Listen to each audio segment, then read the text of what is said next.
So where did the religion of the Jews of the New Testament times, Judaism, come from? It was not taken exclusively from the Hebrew Bible. You'll never find the word synagogue or find their liturgical practices in the Old Testament. It doesn't exist there.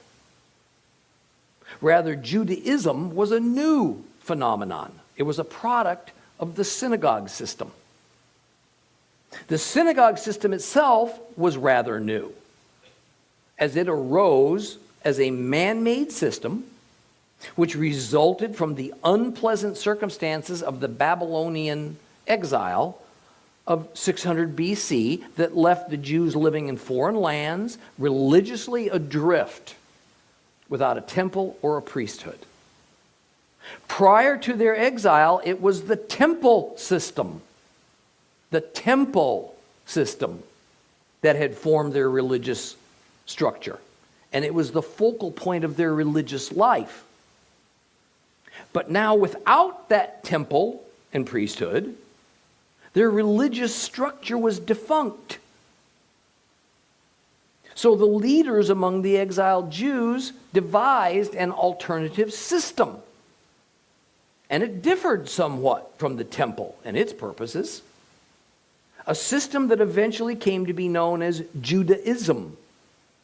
Jews were from the tribe of Judah. Therefore, the term Judaism, the religion of Judah. Judaism incorporated many familiar elements of the original Torah divine system that depended on the temple. A system that at Mount Sinai, God had defined and he commanded that it be applied to all the 12 tribes of Israel. However, this newly modified Jewish religion dropped some of the elements of their former religion that seemed impractical, if not impossible, considering their situation, beginning with how and where worship occurred.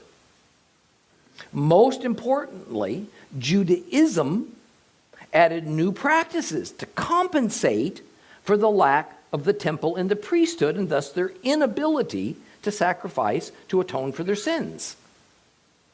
But also because this modified religion was meant to apply primarily to the survivors of the Babylonian exile, Judah, the Jews, and not necessarily to their brother tribes that had long ago experienced their own exile from the land, and they had never returned.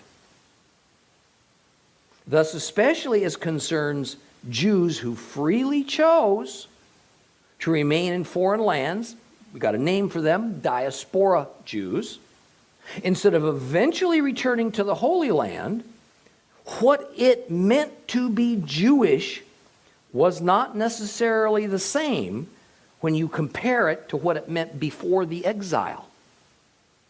It changed. And for those fervent Jews who did return to the Holy Land, Jewishness, well, that meant something a little different than how the diaspora Jews viewed it.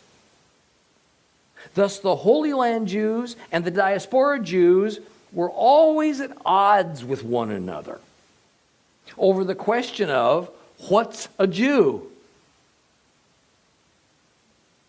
Or to say it a bit differently, what constitutes a universally recognized and accepted Jewishness among people who identify themselves as Jews? Exactly what is it? Now, I began today's lesson by giving you this information because this that I just told you about, this is the bottom line cause of why Paul was being persecuted by the Judean Jews, the Holy Land Jews who lived in Judea, and especially by the ultra-religious and the ultra-nationalistic sect of Jews called the Zealots.